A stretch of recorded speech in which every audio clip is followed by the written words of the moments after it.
मैंने कहा यार सुपर हिट गाना है। बोलते हाँ सुपर हिट गाना है। मैंने दादा काश मेरे को गाना मिल जाए तो मेरा लाइफ ही बन जाए। तो उन्होंने हंस के कहा, बोलते वो तो ठीक है लेकिन अभी तू गवाने के लिए बैठा है, गाना गवा और चलता हुआ। बोलते अभी कड़ी धूप में था, इतना तो गजल गाई जाती है।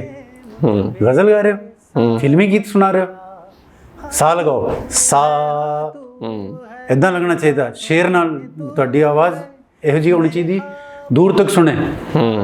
ये तो मैनू नहीं सुनाई दे रही, उत्थे की सुनना की गाना है। तू है हाँ तू है, मेरी बातों में तू है, मेरे ख्वाबों में तू, यादों में तू, इरादों में तू है, हाँ इरादों में तू है।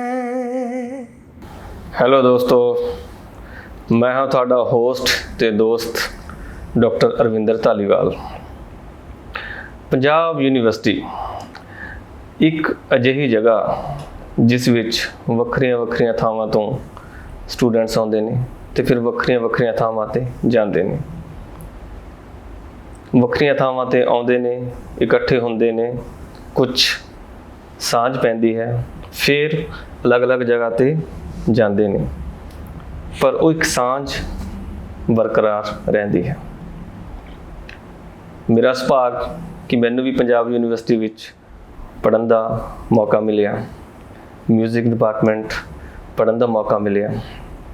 तो अज जिहड़े साडे गेस्ट आए ने उन्हां दा राबता भी पंजाब यूनिवर्सिटी नाल रहा, उत्थे दी एजुकेशन नाल रहा, तो फिर वो अगे फरदर करियर वास्ते बॉम्बे गए। मसलन हिमाचल तो पंजाब यूनिवर्सिटी म्यूजिक पढ़न आए, चंडीगढ़ रहे, उस तो बाद अगे फरदर करियर वास्ते बॉम्बे गए। उन्होंने बॉलीवुड विच गाना गाया, बड़िया मशहूर फिल्मों विच गाने गाए, मसलन दबंग 3 हो गया, भूल भुलैया 2 लेटेस्ट आई। इस तो अलावा बहुत सारे सीरियल्स विच भी बैकग्राउंड म्यूजिक दिता है ना, गाने गाए। वीरा सीरियल विच सारा ही बैकग्राउंड ते जिहड़े सॉन्ग्स ने उन्होंने गाए। होर भी बहुत सारा काम करंटली कर रहे हैं, तो आपां जदों उन्हां नाल गलबात करांगे तो उस काम बारे भी नाल दे नाल चर्चा करांगे। तो मेरी मुराद है बॉलीवुड सिंगर यूवी जी। भाजी सत श्री अकाल। सत श्री अकाल भाजी, होर किवें हो? मैं चंगा ते बहुत वधिया लग रहा मैनू। जी जी जी, मैं तुहानू पर्सनली भी जानदा है। हाँ जी हाँ जी, तुसीं पंजाब यूनिवर्सिटी ते आए हो, मैं भी पंजाब यूनिवर्सिटी तो आया जी जी, ते हालांकि मैनू चर हो गया काफ़ी जी जी इत्थों निकले होया, बट एक जिहड़ी रिलेशनशिप है साडी जी जी, वो यूनिवर्सिटी करके तो हैगी है, पक्की है। जी जी जी जी, ते पंजाब यूनिवर्सिटी का होना ही एक प्राउड दी गल भी हैगी। बिल्कुल। ते प्राउड दे नाल एक ना प्यार है। जी जी, ते तुसीं भी उस उत्थों दे निकले होए तो फिर वो ज़्यादा रिश्ता ज़्यादा बिल्कुल बिल्कुल बिल्कुल बिल्कुल। एक तो कि पंजाब यूनिवर्सिटी, फिर दूजा म्यूजिक है ना, तो फिर एक तीजा होर भी है कि हालांकि असीं इकट्ठे बैठ के नहीं सीखिया, पर वो गुरु भाई वाला भी है ना। मैं उस तो आ ही रहा सी जी जी, कि विच कदे कदे मिलते रहे हैं। जी जी जी, बट ये बहुत मैं सुनिया होया, इन्होंने बहुत ही कमाल का गाते हैं। शुक्रिया भाजी। तो यह है कि हाँ जो भाजी विच विच तुसीं आंदे रहे तो अपनी मुलाकात जरूर होंदी रही, हालांकि वो टाइम काफ़ी लंबा रहा है ना, कदे 2 साल क्योंकि ऑबवियस तुहाडा भी रुझेवां बिजी रहा, तो इस करके ऑबवियस है। तो भाजी शुरुआत किवें हुई, मतलब हिमाचल च तुसीं जदों पढ़दे सीगे, फिर किस टाइम तुहानूं थॉट आया कि यार म्यूजिक वास्ते मैनूं हुण चंडीगढ़ जाना है? वो थोड़ी जी सानूं स्टोरी दसो। एक्चुअली मैं हिमाचल सीगा, हिमाचल च एक बड़ी छोटी जी जगह है सोलन दे कोल, सोलन डिस्ट्रिक्ट सुबाथू, तो इट्स एन आर्मी एरिया। तो उत्थे मेरे फादर सीगे, तो मैं केंद्रीय विद्यालय च पढ़दा सीगा। तो उत्थे डॉक्टर के.एल. सहगल हिमाचल के बड़े जाने माने सिंगर ने, तो उन्होंने हिमाचल के रफ़ी साहब भी कहते हैं लोग। तो उन्होंने तो मैं सीखना शुरू किया सी गाना, जिन्होंने मैनू एक्चुअली राह दसी कि मैनू उस तो पहला पता ही नहीं सीगा कि मैं गा भी सकता है। तो उन्होंने कहा कि ये भी तुम अच्छा गाते हो, तो उस वक्त एक होर मैं ਤੁਹਾਨੂੰ ਗੱਲ ਦੱਸਣਾ ਚਾਹੁੰਦਾ ਉਸ ਤੋਂ ਪਹਿਲਾਂ ਉਸ ਵਕਤ ਮੇਰਾ ਨਾਮ ਉਪਿੰਦਰ ਸੀਗਾ ਜੀ, ਉਪਿੰਦਰ ਵਰਮਾ। ਤੇ ਉਪਿੰਦਰ ਹੀ ਕਹਿੰਦੇ ਸੀਗੇ ਸਾਰੇ। ਤੇ ਇਹ ਯੂਵੀ ਜਿਹੜਾ ਨਾਂ ਹੈ, ਯੂਵੀ ਸਿੰਗਰ, ਇਹ ਬੰਬੇ ਦੀ ਦੇਣ ਹੈ, ਮੁੰਬਈ ਦੀ ਜੀ। ਤੇ ਉਹਨਾਂ ਨੇ ਸਟਾਰਟ ਕੀਤਾ ਸੀ ਜਿਹੜੇ ਸਕੂਲਾਂ ਦੇ ਕੰਪੀਟੀਸ਼ਨਸ ਹੁੰਦੇ ਨੇ, ਜਿਵੇਂ ਯੂਥ ਫੈਸਟੀਵਲ ਹੁੰਦੇ ਉਹਦਾ, ਤੇ ਉਹਦੇ 'ਚ ਉਹਨਾਂ ਨੇ ਪਹਿਲੀ ਵਾਰੀ ਮੈਨੂੰ ਸਿਖਾਇਆ ਕਿ ਚੱਲ ਗਾ ਬਈ। ਤੇ ਮੈਂ ਡਰਦੇ ਡਰਦੇ ਸ਼ੁਰੂ ਕੀਤਾ ਤੇ ਹਰ ਜਗ੍ਹਾ ਫਸਟ ਆਉਣ ਲੱਗ ਪਿਆ। ਤੇ ਮੈਨੂੰ ਇੱਦਾਂ ਦਾ ਮਤਲਬ ਇੱਕ ਭੁਲੇਖਾ ਜਿਹਾ ਹੋ ਗਿਆ ਕਿ ਮੈਂ ਵੀ ਕੋਈ ਵੱਡਾ ਸਿੰਗਰ ਹਾਂ। ਤੇ ਨਹੀਂ, ਉਹ ਜ਼ਰੂਰੀ ਹੈ ਭੁਲੇਖਾ ਸ਼ੁਰੂ 'ਚ ਹੋਣਾ। ਹਾਂਜੀ। ਤੇ ਉਸ ਤੋਂ ਬਾਅਦ ਫਿਰ ਨਾ ਉਹ ਚਲੇ ਗਏ। ਇਹ ਮੈਂ ਗੱਲ ਕਰਦਾ ਪਿਆ ਸੀ, ਉਸ ਵਕਤ ਮੈਂ ਸੀਗਾ 7th ਕਲਾਸ 'ਚ। ਅੱਛਾ। ਜਦੋਂ ਇਹ ਪਹਿਲੀ ਵਾਰੀ ਸ਼ੁਰੂ ਹੋਇਆ ਤੇ before 10th class he moved on, ਉਹਨਾਂ ਦੀ ਟ੍ਰਾਂਸਫਰ ਹੋ ਗਈ। ਤੇ ਬਿਕੋਜ਼ ਸੁਬਾਥੂ ਬੜੀ ਛੋਟੀ ਜਿਹੀ ਜਗ੍ਹਾ ਸੀਗੀ ਤੇ ਮਿਊਜ਼ਿਕ ਟੀਚਰ ਉਹ ਆਏ ਨਹੀਂ ਤੇ ਮਿਊਜ਼ਿਕ ਛੁੱਟ ਗਿਆ। ਅੱਛਾ। ਤੇ ਉਸ ਤੋਂ ਬਾਅਦ ਫਿਰ ਮੈਂ 11th ਕੀਤੀ, 12th ਕੀਤੀ। ਤੇ ਮੈਂ ਫਿਰ ਮਤਲਬ ਬਿਲਕੁਲ ਮਿਊਜ਼ਿਕ ਤੋਂ ਜੁਦਾ ਹੋ ਗਏ। ਫਿਰ ਮੈਂ ਇੰਜੀਨੀਅਰਿੰਗ ਦੀ ਤਿਆਰੀ ਸ਼ੁਰੂ ਕਰਤੀ, ਫਿਰ ਉਹ ਕਲੀਅਰ ਕੀਤਾ ਤੇ ਮੈਂ ਇੰਜੀਨੀਅਰਿੰਗ ਕਾਲਜ ਐਡਮਿਸ਼ਨ ਲਈ ਇੱਥੇ ਪੰਜਾਬ ਯੂਨੀਵਰਸਿਟੀ 'ਚ। ਅੱਛਾ ਜੀ। ਤੇ ਹਾਂਜੀ, ਤੇ 1 ਸਾਲ ਮੈਂ ਇੰਜੀਨੀਅਰਿੰਗ ਕੀਤੀ, ਇਲੈਕਟ੍ਰੋਨਿਕਸ ਐਂਡ ਕਮਿਊਨੀਕੇਸ਼ਨ। ਐਂਡ ਫਿਰ ਜਦੋਂ ਵੀ ਮੈਨੂੰ ਯਾਦ ਹੈ, ਮੈਂ ਜਦੋਂ ਵੀ ਕੋਈ ਵੱਡਾ ਉਹ ਵੇਖਦਾ ਸੀ ਨਾ ਪ੍ਰੋਗਰਾਮ, ਕੋਈ ਆਇਆ, सोनू निगम जी आए हुए हैं, अभिजीत जी आए हुए हैं, तो उन्होंने वेख के ना बड़ा इतना लगता सी यार मैं भी गाँदा सी ते सी वाली स्थिति च पहुँच गया सी मैं। तो फिर ना उस वक्त एक बड़ा ईवन टफ डिसीजन सीगा कि ग्रेजुएशन इंजीनियरिंग छड्ड के म्यूजिक च आउणा, क्योंकि बड़ी अनसर्टेन लाइफ है बिल्कुल म्यूजिक दी। तो मैं पिता जी नूं अपने दस्सिया कि मैं ना BA करना चाहुंदा है म्यूजिक च। तो उन्होंने मेरा साथ दे दिता, मैनू उम्मीद नहीं सी। तो उन्होंने कहा कि देख लाइफ तेरी है, तुझे देखना है कि आगे लाइफ में तूने कैसे करना है, सुख दुख तू नहीं झेलना है, बोलते हम लोग तो चले जाएंगे। जिवें बड़े जेडे सारे इदां ही कहते हैं कि असीं तां चल जाना, बई उम्र तेरी है। तो मैं इत्थे आया, फिर एडमिशन वास्ते मैं गवर्नमेंट कॉलेज सैक्टर 46 चंडीगढ़ उत्थे एडमिशन ली। तो उत्थे ही फिर साडे गुरु जी डॉक्टर हरविंदर सिंह जी उत्थे लेक्चरर सीगे। ते उन्हां तो मैं फिर मतलब प्रारंभिक शिक्षा उत्थों शुरू हुई। फिर BA फर्स्ट ईयर किया, सैकेंड ईयर किया, थर्ड ईयर च जाके मैं सर तो सीखना मैं उन्होंने रिक्वेस्ट की। बड़ी मशक्कत के बाद उन्होंने वो कहा कि चल ठीक है शुरू करते हैं। तो ये तो जर्नी सी मेरी इत्थे तक आउण दी। जी जी जी। फिर फर्दर तुसी मास्टर्स वास्ते फिर पंजाब यूनिवर्सिटी गए? हाँ, फिर उतों करते करते फिर क्योंकि फिर तो सर तो सीखना भी शुरू करता।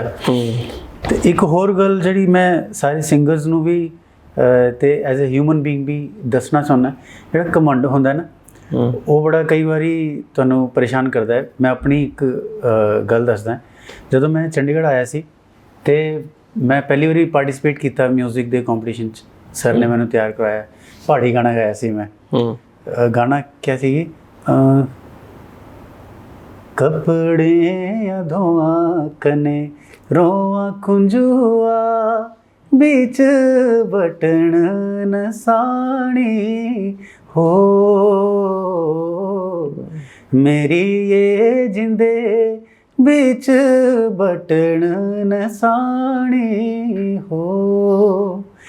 पहाड़ी राग सीगा, पहाड़ी गाना है। तो मैं गाया तो मैं कुछ भी नहीं आया। तो मैनू बड़ा झटका जिहा लग गया। मैंने हमेशा स्कूल च मैं फर्स्ट ही आउंदा सी। तो मैंने लगा कोई गल नहीं, हो सकता कुछ गड़बड़ हुई हुई। तो सैकेंड टाइम मैं फिर थर्ड आया किसी कॉम्पीटिशन च। तो मैनू बड़ा झटका जिहा लग गया। तो मैनू ना वो मैनू लग्या कि शायद मैं दूसरी स्टेट तो आया, ये साडे देश च सारे च ही हुंदा है। जे ये पंजाब दा है, ये हरियाणा दा है, ये राजस्थान दा है ना, बीइंग एन इंडियन आपस च होंदी है वो थोड़ी थोड़ी। तो मैनू लग्या कि शायद ना मैनू ਕਿਉਂਕਿ ਮੈਂ ਪੰਜਾਬ ਤੋਂ ਨਹੀਂ ਆ, ਮੈਂ ਹਿਮਾਚਲ ਤੋਂ ਆਇਆ ਤੇ ਹੋ ਸਕਦਾ ਮੇਰੇ ਨਾਲ ਨਾ ਉਹ ਪਾਰਸ਼ਲਿਟੀ ਹੋ ਰਹੀ ਹੈ ਅੱਛਾ ਕਿ ਇਹ ਬੰਦਾ ਠੀਕ ਨਹੀਂ ਹੈ, ਬਈ ਪਹਾੜੀ ਗਾਣਾ ਗਾਇਆ ਤੇ ਉਹਨੂੰ ਬਾਹਰ ਕੱਢੋ। ਹਾਂ ਕਿਉਂਕਿ ਵੀ ਇੱਥੇ ਸਾਰੇ ਮਿਰਜ਼ੇ ਅਤੇ ਇਹ ਗਾਉਂਦੇ ਗਾਇਆ ਸੀ, ਮਿਰਜ਼ਾ ਗਾਇਆ ਸੀ ਕਿਸਨੇ, ਉਹੀ ਫਸਟ ਆਇਆ ਸੀ। ਤੇ ਮੈਨੂੰ ਹੁਣ ਵੀ ਯਾਦ ਹੈ। ਬਟ ਮੇਰੀ ਗਲਤਫਹਿਮੀ ਕੀ ਸੀਗੀ ਮੈਂ ਦੱਸਦਾ ਤੁਹਾਨੂੰ। ਮੈਂ ਨਾ ਗਲਤਫਹਿਮੀ ਮੈਨੂੰ ਇਹ ਸੀਗੀ ਕਿ ਮੈਂ ਜਿਹੜਾ ਵੀ ਗਾਉਣਾ ਇਹ ਬੈਸਟ ਹੈ, ਮੇਰੇ 'ਚ ਇਹ ਆ ਗਿਆ ਸੀ। ਤੇ ਮੈਨੂੰ ਹਲੇ ਵੀ ਯਾਦ ਹੈ, ਮੈਂ ਸਰ ਤੋਂ ਜਦੋਂ ਮੈਂ ਮਤਲਬ ਕੰਪੀਟੀਸ਼ਨ ਤੋਂ ਪਹਿਲਾਂ ਫਸਟ ਈਅਰ 'ਚ BA ਫਸਟ ਈਅਰ 'ਚ ਸਰ ਨੇ ਪੁੱਛਿਆ ਬਈ ਭੁਪਿੰਦਰ ਤੁਸੀਂ ਪਹਿਲਾਂ ਗਾਉਂਦੇ ਸੀ, ਕਦੀ ਸਿੱਖਿਆ? ਹਾਂ ਸਰ ਸਾਰੇ ਗਾਮਾ ਤਾਂ ਆਤਾ ਹੈ। तो सर सारे गामा मेरे को आता है, मेरे को यमन राग भी आता है, मेरे को मालकौंस भी आता है, मेरे को ये भी आता है ऐसे। तो सर कुछ नहीं किया सर ने। ਹੁੰਦਾ ਨਾ ਇੱਕ ਜਿਹੜੇ ਪਹੁੰਚੇ ਹੋਏ ਆਦਮੀ ਹੁੰਦੇ ਉਹ ਨਹੀਂ ਮੈਂ ਕਹਿੰਦੇ ਨਹੀਂ, ਮੈਨੂੰ ਐਕਸਪ੍ਰੈਸ਼ਨ ਯਾਦ ਆ ਗਿਆ ਤੇ ਉਹਨਾਂ ਨੇ ਅੱਛਾ ਠੀਕ ਹੈ ਤੇ ਬੜਾ ਪਲੇਨ ਜਿਹਾ ਐਕਸਪ੍ਰੈਸ਼ਨ ਸੀਗਾ, ਵੈਰੀ ਗੁੱਡ ਵੈਰੀ ਨਾਈਸ। ਤੇ ਮੈਨੂੰ ਮਤਲਬ ਕਹਿਤਾ, ਫਿਰ ਮੈਂ ਕੁਛ ਨਹੀਂ ਆਇਆ ਤੇ ਮੈਂ ਦੂਜੇ ਟਾਈਮ ਤੋਂ ਬਾਅਦ ਫਿਰ ਮੈਂ ਸਰ ਦੇ ਕੋਲ ਗਿਆ। ਮੈਂ ਸਰ मेरे से क्या गलती हो रही है? तो दिस वाज माय एक्सप्रेशन है ना सर, मैं हमेशा फर्स्ट आता था, तो मेरे से क्या गलती हो रही है कि मैं कुछ भी नहीं आ रहा हूँ, मेरे साथ पार्शियलिटी हो रही है सर। अच्छा। तो मेरे को अभी भी याद है सर ने क्या बोलते, बेटा ऐसा नहीं है, आप अच्छा ही गा रहे हो, लेकिन जो दूसरे लोग गा रहे हो आपसे थोड़ा सा और अच्छा गा रहे हैं। अच्छा। तो वो जो एक था ना, वो उस वक्त तो बड़ा दिल को ना ऐसे मतलब तीर की तरह लगा। तो मैं सर अच्छा बोलते ਜਿਹੜਾ ਸੌਂਗ ਸਿਲੈਕਸ਼ਨ ਹੈ ਉਹਨਾਂ ਦੀ ਬੈਟਰ ਹੈ ਤੇ ਉਹਨਾਂ ਦਾ ਪ੍ਰੈਜੈਂਟੇਸ਼ਨ ਤੁਹਾਡੇ ਤੋਂ ਬਿਹਤਰ ਸੀਗੀ ਤੇ ਬੀਇੰਗ ਅ ਟੀਚਰ ਮੇਰੇ ਹਿਸਾਬ ਨਾਲ ਤੁਸੀਂ ਇੱਕ ਦੋ ਹੀ ਪੁਆਇੰਟ ਪਿੱਛੇ ਰਹਿੰਦੇ ਹੋ ਪਰ ਹੈ ਤੇ that was a eye opener for ਮੀ।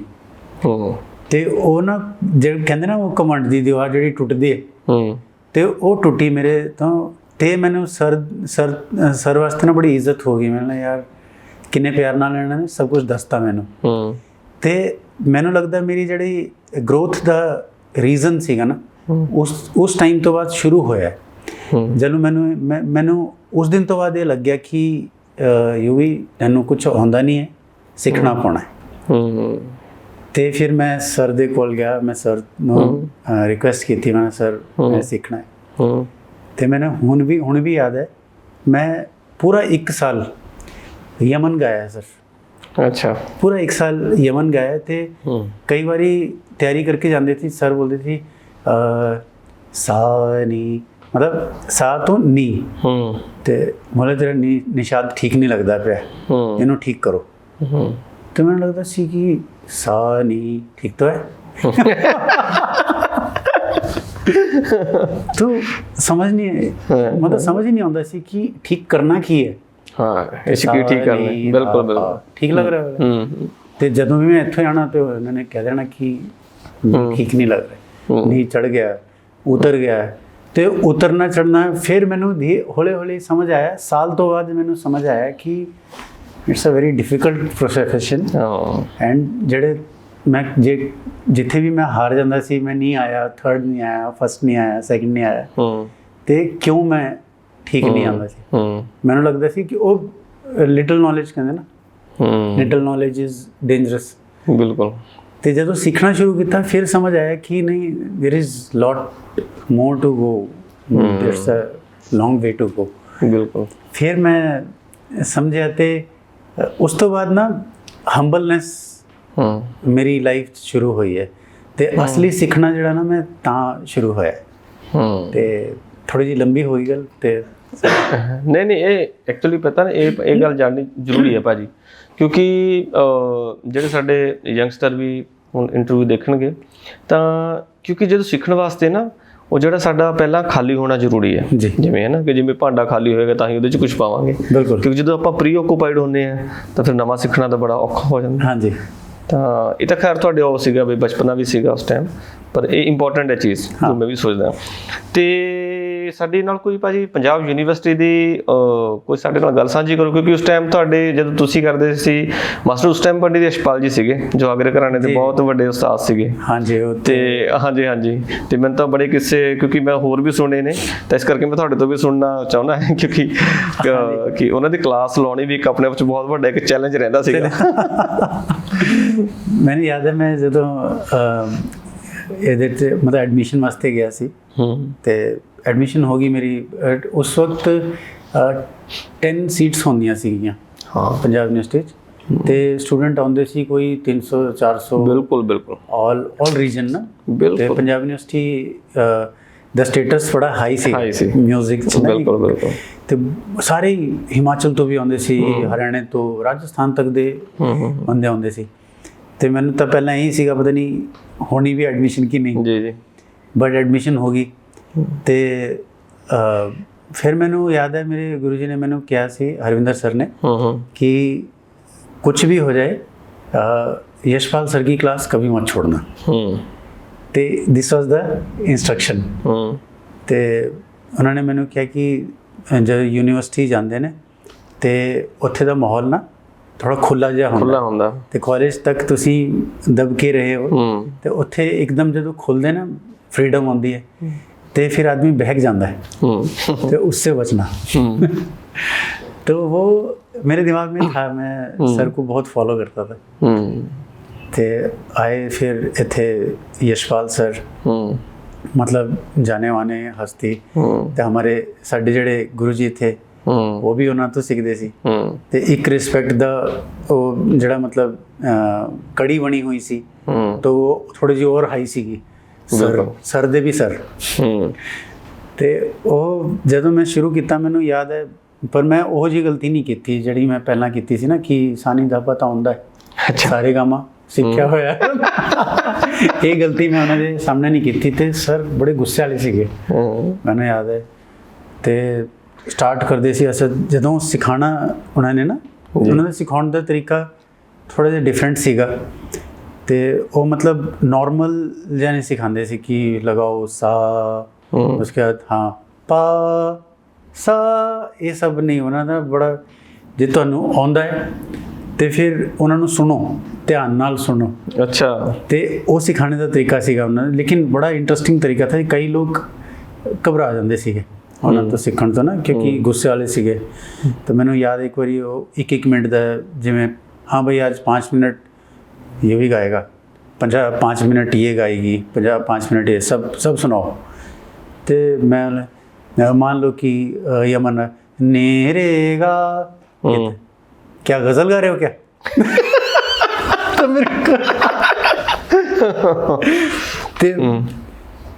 इतना तो गज़ल गाई जाती है, गज़ल गा रहे हो, फिल्मी गीत सुना रहे हो, सा लगाओ सा।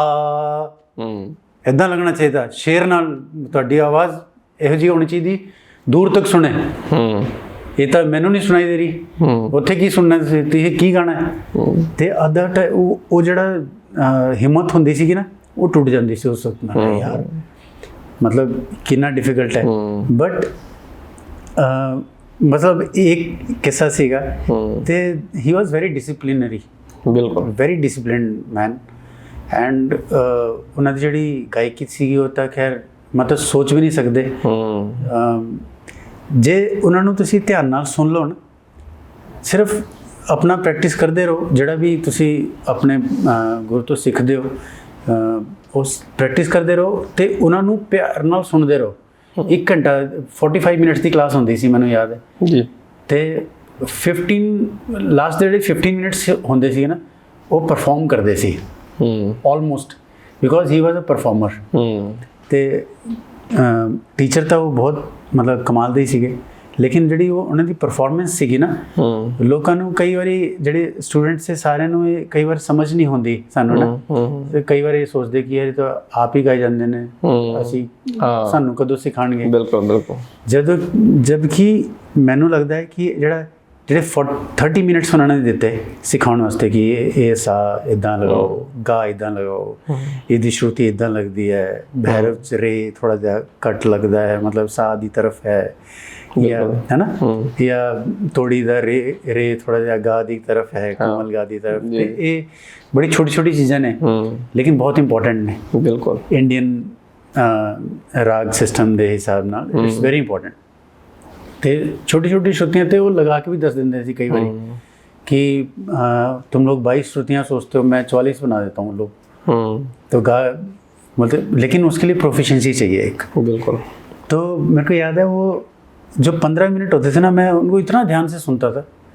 मतलब वो जो गाते सी उन्हें जी वो परफॉर्मेंस देंगे सी, वो परफॉर्मेंस वो सारे लगता सी कि आप गा रहे ने होना सी की सुनना है, असीं की करना है। ਜਦੋਂ ਕਿ ਉਹ ਸਾਡੇ ਲੈਵਲ ਤੇ ਆ ਕੇ ਗਾਉਂਦੇ ਸੀ, ਉਹਨਾਂ ਦੀ ਜਿਹੜੀ ਪਰਫਾਰਮੈਂਸ ਹੁੰਦੀ ਸਾਡੇ ਲੈਵਲ ਦੀ ਹੁੰਦੀ ਸੀ, ਜਿਹੜੇ ਤਾਨ ਦਾ ਸਿਸਟਮ ਸਾਡੇ ਲੈਵਲ ਦਾ, ਤਾਂ ਕਿ ਸਾਨੂੰ ਸਮਝ ਆਏ।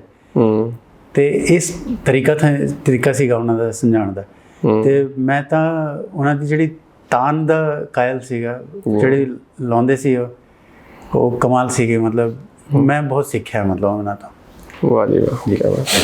ਤੇ ਭਾਜੀ ਫਿਰ ਮਾਸਟਰਸ ਤੋਂ ਬਾਅਦ ਫਿਰ ਤੁਸੀਂ ਕਦੋਂ ਇਹ ਡਿਸੀਜਨ ਲਿਆ ਕਿ ਹੁਣ ਬੰਬੇ ਜਾਇਆ ਜਾਵੇ? ਤੇ ਮਾਸਟਰਸ ਡਿਊਰਿੰਗ ਮਾਸਟਰਸ ਮਤਲਬ ਇੱਕ ਹੋਰ ਗੱਲ ਹੈ ਜਿਹੜੀ ਮੈਂ ਸ਼ੇਅਰ ਕਰਨਾ ਚਾਹੁੰਦਾ। ਮੈਂ ਨਾ ਹੋਟਲ 'ਚ ਗਾਉਂਦਾ ਸੀਗਾ। ਅੱਛਾ ਜੀ।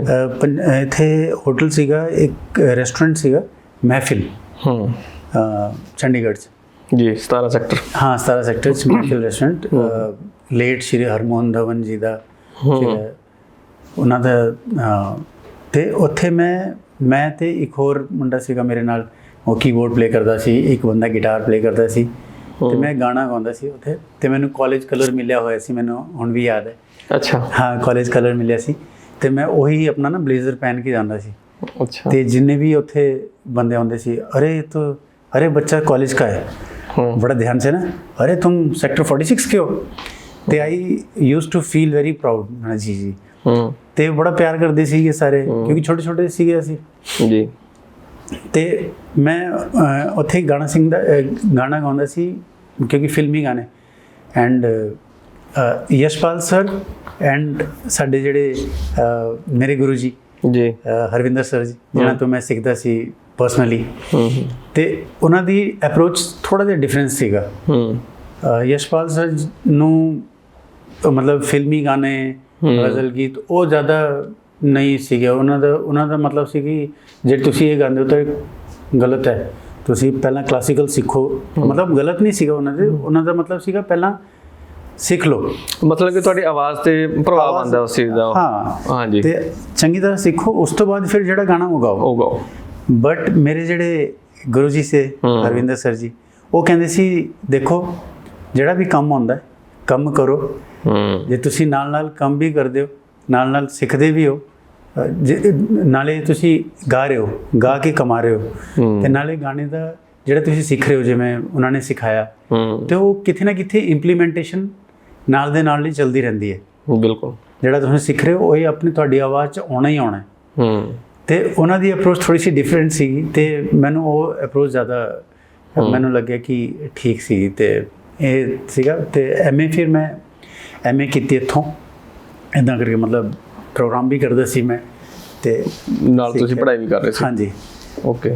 ਤੇ MA ਕਰਕੇ ਫਿਰ ਕਿਉਂਕਿ ਮੈਂ ਫਿਲਮੀ ਗਾਣੇ ਗਾਉਂਦਾ ਹੀ ਸੀ, ਤੇ ਮੈਨੂੰ ਯਾਦ ਹੈ ਇੱਕ ਵਾਰੀ ਪੰਡਿਤ ਸ਼ਿਵ ਕੁਮਾਰ ਸ਼ਰਮਾ ਆਏ ਸੀ ਜੀ ਮਹਿਫਿਲ ਰੈਸਟੋਰੈਂਟ 'ਚ, ਤੇ ਉਹਨਾਂ ਦਾ ਸ਼ੋਅ ਸੀਗਾ ਇੱਥੇ ਕੋਈ, ਤੇ ਉਹ ਆਏ ਤਾਂ ਉਹਨਾਂ ਨੇ ਮੈਨੂੰ ਸੁਣਿਆ, ਤੇ ਉਹਨਾਂ ਨੇ ਰਿਕੁਐਸਟ ਭੇਜੀ ਮੈਨੂੰ स्पेशल कि लड़के को बोलो वो कभी कभी कभी कभी मेरे दिल में ख्याल आता है कि जैसे तुझको बनाया गया है मेरे लिए, कि जैसे तुझको बनाया गया है मेरे लिए। तो ये गाना सीगा। फिर उन्होंने कि मुंडे ने बोलो कि ये गाना सुनाओ। मैं सुनाया, तो मैनू मतलब it was a proud moment for me. वो ना उठ के आए, ਤੇ ਸਪੈਸ਼ਲ ਆ ਕੇ ਉਹਨਾਂ ਨੇ ਮੈਨੂੰ आशीर्वाद देता है। तो उन्होंने कहा बेटा कभी भी बॉम्बे आओ तो मेरे से आके मिलना, तुम्हारी आवाज़ बड़ी अच्छी है और तुमने मेरे गाने को बहुत अच्छा गाया। तो वो जी मूवमेंट सी ना उस दिन मैंने लग गया कि यार why not try for Bombay. तो मैं फिर सर नूं भी दस्या कि सर मैं एम ए तो बाद उत्थे जाना है, मतलब तो वो खुश थे, बोलते ठीक है अच्छा करो, तो मेरी जो भी ज़रूरत होगी मैं आपकी हेल्प करूँगा। तो वो मोटिवेशन जी सी ना मैनू, और भी आर्टिस्ट बड़े आते सी उत्थे, मतलब महफिल रेस्टोरेंट का फायदा ये सी कि उत्थे जिन्ने भी आर्टिस्ट बॉम्बे मतलब चंडीगढ़ आके परफॉर्म करते सी उत्थे जरूर आते सी। ते आके वो बड़ी नाल दे नाल ही मतलब तुसीं गाया तो एप्रीशिएशन मिलती सी रोज़।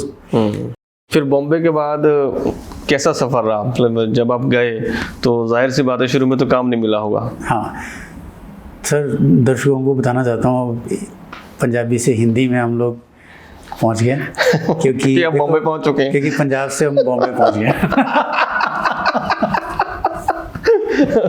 तो ये सफ़र थोड़ा इंटरेस्टिंग है। बिल्कुल। तो फिर मैं जब बॉम्बे गया तो मुझे याद है उन दिनों ना बरसात का मौसम था, तो that is the worst time to go to Bombay. बिल्कुल, बॉम्बे बहुत बरसात होती है, बहुत बरसात होती है। तो मेरे को ये मेरे गुरु ने बोला भी था, गुरु जी ने बोला था कि बरसात का टाइम है, इस वक्त नहीं जाना चाहिए। और मैं एक्चुअली ये इसलिए बार बार इस तरह की चीज़ें इसलिए बता रहा हूँ क्योंकि क्या नहीं करना चाहिए ये भी पता होना चाहिए। बिल्कुल। और अपने गुरु की बात हमेशा माननी चाहिए। तो मेरे को उन्होंने बोला था इस वक्त मत जा, और मैंने माना नहीं, और उसके कारण मैंने बड़ा सफ़र किया वो 5-6 महीने ना। तो फिर मेरी वहाँ पे जाके सफ़र शुरू हुआ, और उस वक्त भी मेरे को ऐसा लगता था कि मैं बहुत अच्छा गाता हूँ, अब तो मैंने सीखा है। तो मुझे लगता था कि बॉम्बे जाऊँगा तो वहाँ पे जो भी मेरे को सुन लेगा एक बार, जो भी म्यूज़िक डायरेक्टर वो बोलेगा कि तू कहाँ था, तेरा इंतज़ार था, चलो कल आ जाओ मेरे लिए गाना गाओ। तो ये अप्रोच नाल मैं गया सी जी। तो ये नहीं पता था कि वो एक्चुअली बॉम्बे एक ऐसी जगह है, जैसे मैं पंजाब से गया था, चंडीगढ़ से गया था, ऐसे ही हर स्टेट से वहाँ पे बहुत सारे सिंगर्स आते हैं। बिल्कुल। बहुत सारे राइटर्स आते हैं, म्यूज़िक डायरेक्टर्स आते हैं, और सब अपनी अपनी जगह से जो बेस्ट होते हैं सब वहाँ पे पहुँचते हैं। तो वो एक वहाँ पे जाके ही पता लगा कि यार सीखने को अभी भी काफ़ी है। तो अभी मतलब दूर है, मंजिल दूर है। तो जब मैं वहाँ पे पहुँचा मुझे याद है, तो मैं म्यूज़िक डायरेक्टर्स के पास जाता था, मैं सुनाता था। सबसे पहले मैंने सुनाया था विशाल भारद्वाज जी। हाँ जी, तो वो बड़े हिट थे उन दिनों, उनके गाने बड़े चलते भी थे वो, जैसे वो छोड़ाए हम वो गलियाँ, छोड़ाए हम वो गलियाँ। तो मेरे को बड़ी एक वो लगा कि मैं यार उनसे मिल रहा हूँ आज। उन्होंने मेरे को अपॉइंटमेंट दी थी। मैं जाके मिला उनके पास, तो उन्होंने बोला कि उनकी अप्रोच बड़ी अच्छी लगी मुझे। उन्होंने बोला कि मेरे को फिल्मी गाना नहीं सुनना है, सीखे हो ना? बोलते हाँ। बोलते मुझे कुछ राग सुनाओ। तो ये मेरे लिए आई ओपनर था। मुझे लगा मैंने यार राग सुनना चाहते हैं। तो मुझे याद है कि मैंने शुद्ध सारंग सुनाया था उनको। मैंने सर बड़ा ख्याल गाऊँ या छोटा ख्याल? बोलते तबला नहीं है तुम्हारे पास, तबला बजाने वाला कोई नहीं है, जो गाना वो गा लो। तो मैंने छोटा ख्याल गाया था उनको उनके सामने, और उन्होंने सुना। फिर उसके बाद बोला कि अच्छा एक फ़िल्मी गाना सुना दो। तो मैंने एक फ़िल्मी गाना सुनाया उनको। तो उन्होंने मेरे को बोला कि यूवी मेरे को बॉम्बे आने के बाद बोलते मैंने बहुत स्ट्रगल किया है। वो खुद की बात बता रहे थे। बोलते और आसानी से काम नहीं मिलता है। तो बोलते आप जो गा रहे हो वो बहुत अच्छा गा रहे हो। बोलते उन्होंने मेरे को कैसेट्स का, एक सीडीज़ का इतना बड़ा, उस वक्त कैसेट्स आती थी और सीडीज़ भी, तो बोलते इतना बड़ा कोई वो थब्बा जैसा था लगाया हुआ था उन्होंने, कि बोलते ये सब जो देख रहे हो आप, बोलते ये सब आपके जैसे सिंगर्स हैं जो मेरे को यहाँ पे भेजते हैं अपनी कैसेट्स, और अच्छे से रिकॉर्ड करके भेजते हैं। और बोलते मैं ये नहीं कहूँगा कि आप ख़राब सिंगर हो, तो यही वर्ड यूज़ किया था उन्होंने। मैं ये कहूँगा कि ये जितने भी आर्ट मेरे को आए हुए हैं, तुम इनमें से बेहतर हो, ये जितने भी हैं इनमें से बेहतर हो, और मुझे तुम्हारी आवाज़ अच्छी लगी, तुम्हारा गाना गाने का तरीका बहुत अच्छा है, बट फिर भी जिस आवाज़ के साथ और जिस तैयारी के साथ तुम आए हो, मेरे हिसाब से तुम्हें 2-2.5 साल तक चांस मिलेगा, क्या तुम उसके लिए तैयार हो? तो वो एक हार्ट ब्रेकिंग भी था बिल्कुल, लेकिन एक तरफ से पॉजिटिव चीज़ ये थी, मैंने उस वक्त पॉजिटिव ये देखा कि यार इन्होंने 2.5 साल बोला है, ये तो नहीं बोला कि तेरे को आता नहीं है, वापस जाओ। And he was very straight forward. बिल्कुल, उन्होंने बोला कि अगर तुम्हारे में हिम्मत है तो लगे रहो, तुम्हें काम ज़रूर मिलेगा। बोलते ये मैं तुम्हें अभी लिख के दे सकता हूँ। तो वो दिन था, और मैं एक ही बार मिला उनसे, उसके बाद कभी उनसे मुलाकात नहीं हुई मेरी। उसके बाद कई फिल्मों में भी गा लिया, टीवी में भी गा लिया, सब कुछ, लेकिन वो बात मेरे को अभी भी याद है कि उन्होंने ऐसा कहा था। फिर आगे कुछ टाइम बाद मुझे मैं साजिद वाजिद म्यूज़िक डायरेक्टर्स हैं जी जी, जिनसे जाके कनेक्ट हुआ, और वो उस वक्त उनको आपने असिस्ट भी किया? उनको मैंने असिस्ट किया। हाँ जी जी। वो ना उस वक्त ग्रोइंग फेज में थे। अच्छा। तो उसके बाद उनके पास कोई आर्टिस्ट, उनके पास कोई भी उनका असिस्टेंट नहीं था। That was my plus point. तो मेरे को लगता है ये भगवान ने जब कोई रास्ता बनाना होता है तो ऐसे करके बनाते हैं। तो मैं उनके पास गया, काफ़ी मतलब किसी तरह से किसी ने उनका नंबर दिया, जाते जाते मैं, तो मुझे याद है साजिद वाजिद में से वाजिद भाई ने मुझे सुना, उन्होंने भी मुझे यही बोला, बोलते तुम अच्छा गाते हो लेकिन थोड़ा टाइम लगेगा यूँ भी, बोलते एकदम से कल ही गाना मिल जाए ऐसा ज़रूरी नहीं है। तो फिर मुझे याद है साजिद वाजिद, इतने में साजिद भाई भी आ गए, तो उन्होंने भी सुना, तो बोले यार वाजिद लड़के की आवाज़ अच्छी है, बोलते और ये सीखा हुआ भी है। तो उस दिन मेरे को सीखना काम आया सर, जो ये क्लासिकल हम सीखते थे सर के पास बैठे बैठ के, तो वो मुझे इतना काम आया क्योंकि उसके कारण मुझे, देखो फिल्मी गाना नहीं मिला था उस वक्त, लेकिन उन्होंने मुझे बोला कि असिस्ट करोगे। तो ये उनका पहला सेंटेंस था मेरा गाना सुनने का, बोलते असिस्ट करोगे। मैंने सर मुझे पता ही नहीं था कि असिस्टेंट होता है, क्या करना होता है। मैंने सर कर लूँगा, मुझे पता नहीं है कि करना क्या है, आप जैसा बोलोगे मैं कर लूँगा। बोलते मैं इसलिए बोल रहा हूँ क्योंकि तुम सीखे हुए हो, क्लासिकल अच्छा जानते हो, आवाज़ अच्छी है, और जैसे जैसे काम बढ़ेगा, क्योंकि हम लोग भी अभी ग्रोइंग स्टेज में हैं, हमारे 4-5 ही गाने आए हैं और 4-5 गाने हिट हैं। मुझे याद है उनका हेलो ब्रदर भी आ चुका था, और सोनू निगम की एल्बम भी आ गई थी, तो वो दीवाना, तो वो भी हिट हो गया था उनका।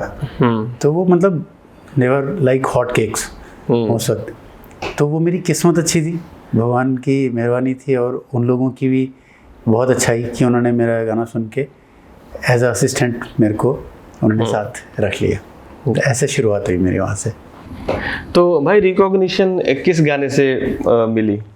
देखिए उस वक्त जैसे मैंने उनको असिस्ट किया ना, तो मैं सभी सिंगर्स को सुनता था, सोनू निगम से लेके आशा जी को भी मैंने उनके लिए गाते हुए देखा है। अच्छा। बल्कि मैंने मतलब ये नहीं बोलूँगा उनको गवाया, लेकिन ऑलमोस्ट गवाने जैसा ही था, क्योंकि उनके लिए वो एक फिल्म थी माँ तुझे सलाम, तो उसमें उन्होंने, उनका एक गाना था उदित जी के साथ। तो वाजिद भाई बाई चांस कहीं खाना खाने गए थे या कुछ तो था, और आशा जी आ गई, तो उन्होंने मुझे उनके फादर वाजिद भाई के उस्ताद शराफत अली खान साहब, उन्होंने बोला कि तुझे गाना याद है ना? मैंने हाँ, मैंने अंकल याद है, चलो आशा जी को वो सुना दो। अच्छा। तो वो उस वक्त तो मेरे मतलब हाथ पाँव फूल गए। मैंने यार आशा जी को मैं कैसे सिखा दूँ और कैसे सुना दूँ ये गाना। तो लेकिन मैंने देखा एक बड़े सिंगर की जो वो होती है ना, ऑरा जो होती है वो बड़ी होती है, लेकिन वो ना साथ के साथ बड़े अंदर से उनके अंदर ना एक महानता होती है। मैं आपको बताऊँ, जो हम लोग कई बार मिस कर जाते हैं इन चीज़ों को। जो जितना बड़ा आर्टिस्ट होता है और जितना बड़ा होता है उसके अंदर उतना ही झुकाव भी होता है। यस। वो हम जैसे सिंगर्स को ना, जब हम नए नए होते हैं तो वो जज भी नहीं कर रहे होते हैं। वो हमें लगता है कि यार हमें जज कर रहे हैं, लेकिन वो जज ही नहीं कर रहे होते हैं। वो बिल्कुल हमें बच्चा समझते हैं उस वक्त कि ठीक है सुनाओ। तो हमारी गलतियाँ नहीं निकालते हो कभी भी। तो मुझे उन्होंने बोला हारमोनियम आता है? मैंने हाँ मैम आता है। तो मैंने उनके पाँव छुए, हाँ सुनाओ मुझे गाना सुनाओ।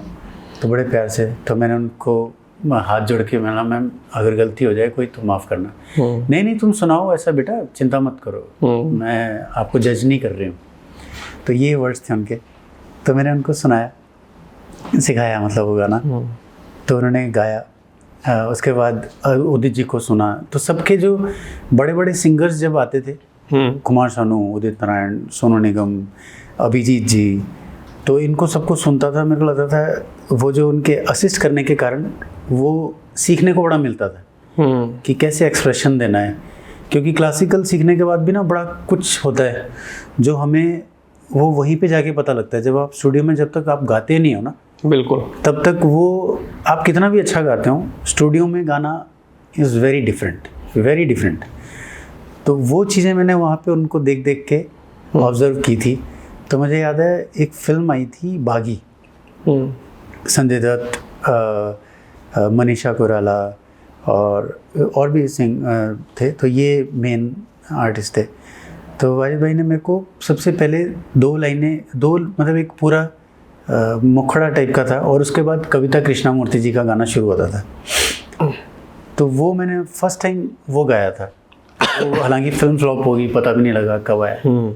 लेकिन उसके बाद सफ़र चलता रहा। मैं टी सीरीज़ के लिए गाने गाए, जी के लिए गाया, यूनिवर्सल के लिए गाया, टाइम्स के लिए गाया, टिप्स के लिए गाया, भजन्स वगैरह ना, भजन्स, रिमिक्सेस वगैरह कुछ ना कुछ गाता रहता था। तो और उसके बाद मेरी पहली एल्बम आई आभिजा, आभिजा के नाम से, टी सीरीज़ से। उससे थोड़ा सा चेंज हुआ मेरी लाइफ में। जो चेंज आया थोड़ा सा आप में सुनाते भी जाइए, क्योंकि बात इतनी इंटरेस्टिंग चल रही है ना, और ये अच्छा है कि आप बीच बीच में सुनाते रहे हो। लेकिन अब मुझे लग रहा है थोड़ा सा मुझे भी बोलना चाहिए। जी हाँ जी, वो मेरा गाना था, मैं आपको सुनाता हूँ।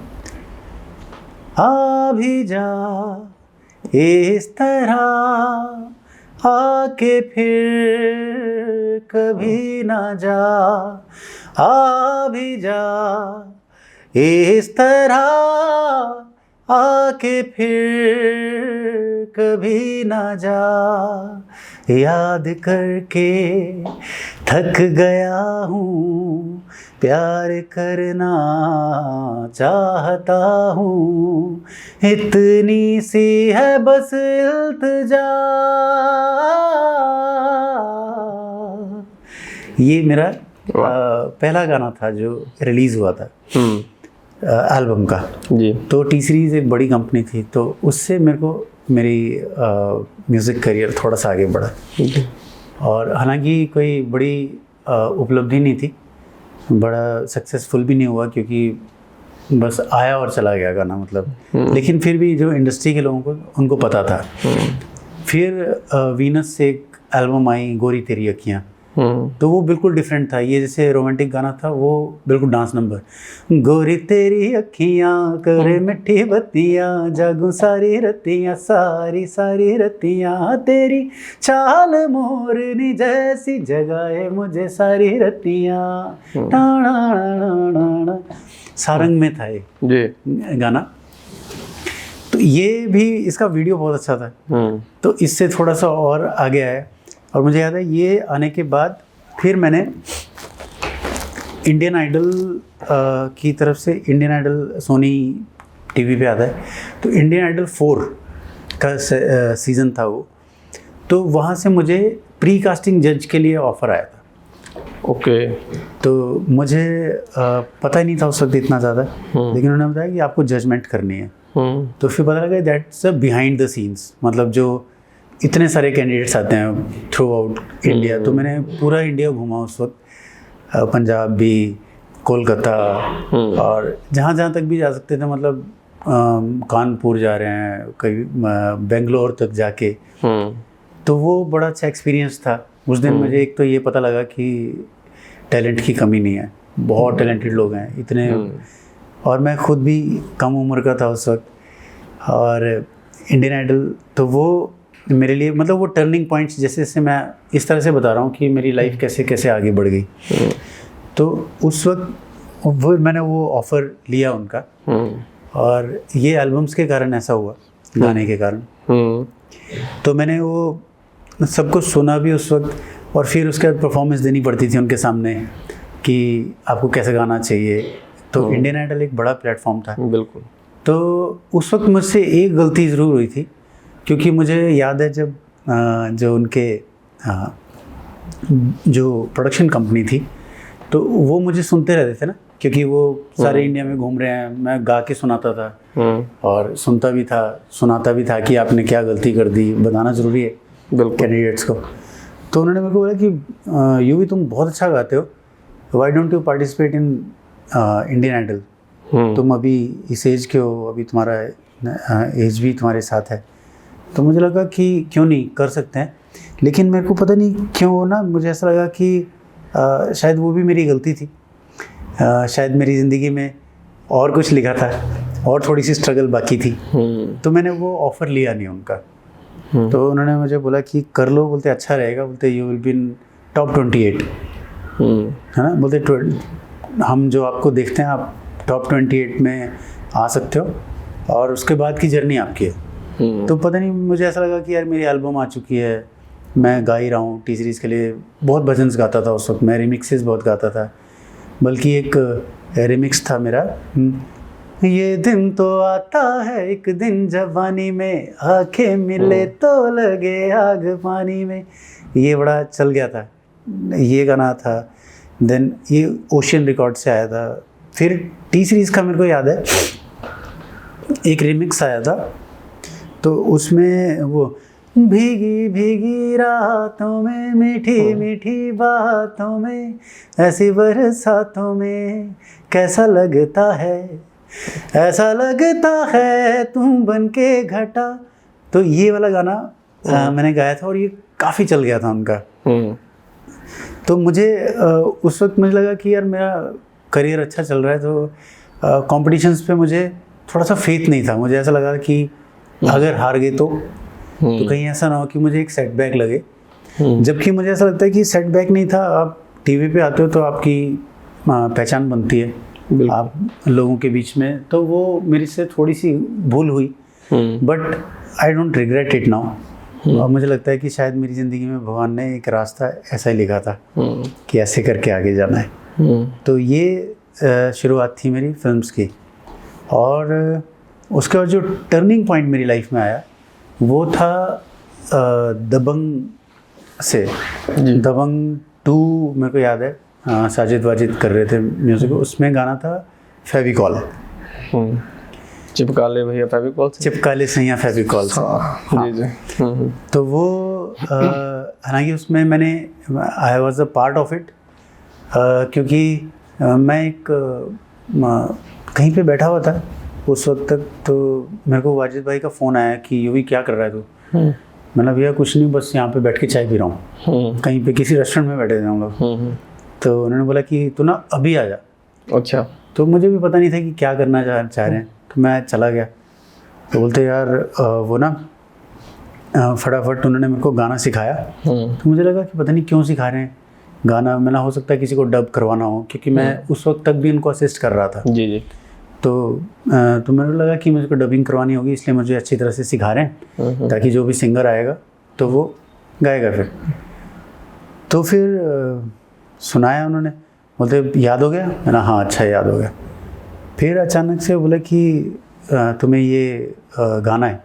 तो हालांकि वो भी डब कर चुके थे, मेन पार्ट्स उसमें वाजिद भाई के हैं, तो सेकेंडरी पार्ट्स मेरे, उसके बाद मतलब ममता शर्मा, वाजिद भाई एंड मी, हम तीनों ने वो गाना गाना था। तो that was a big break. हाँ, मतलब मैंने उस वक्त रियलाइज़ कर लिया था, क्योंकि सलमान खान की फिल्म थी, इतनी बड़ी फिल्म थी, और उसका पार्ट 1 जो था वो ऑलरेडी बहुत बड़ा हिट था। बिल्कुल। तो जब मैंने वो गाया गाना, मुझे पता था कि ये हिट गाना है, सुपर हिट गाना है। तो वो गाना मेरी लाइफ में एकदम से चेंज लाया जैसे ही रिलीज़ हुआ वो ना, क्योंकि उसमें मेरा नाम आ गया कि इसने भी गाया है। तो उससे मुझे याद है कि मेरा जो करियर था उसको बहुत पुश मिला और मुझे शोज़ मिलने शुरू हुए जी, जो लोगों के बीच में जाके गाना है, जो हर सिंगर चाहता है। तो वो मेरा तब शुरू हुआ। तो ये था मतलब जो टर्निंग पॉइंट। एक चीज़ मैं और बताना चाहता हूँ। आप, एक गाना था, एक फिल्म आई थी मैं और मिसेस खन्ना। इस फिल्म में भी सलमान खान थे, music director Sajid Wajid again, Salman Khan, Kareena Kapoor, then Preity Zinta ji. तो उसमें एक गाना था, तेरे मुखड़े पे हाले जैसे वालियाँ हैपनिंग टंग टंग टंग यो हैपनिंग, तूने आंखों में जो सुरमा लगा लिया हैपनिंग टंग टंग टंग यो हैपनिंग।